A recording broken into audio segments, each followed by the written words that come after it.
Hello guys, so tingnan nyo itong kahoy na to. Ang haba ng tinik.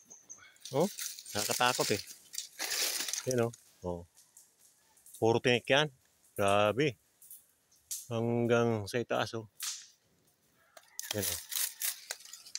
Yan oh. Haba ng tinik, grabe. Ngayon, yan oh, haba. Yung tatanggalan ko siya ng tinik. Kasi baka mabangga ako dito.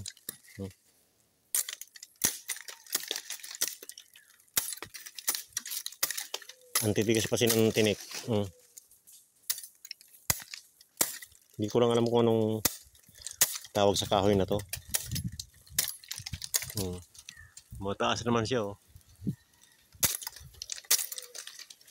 Tanggalan ko siya ng tinik. Ayan.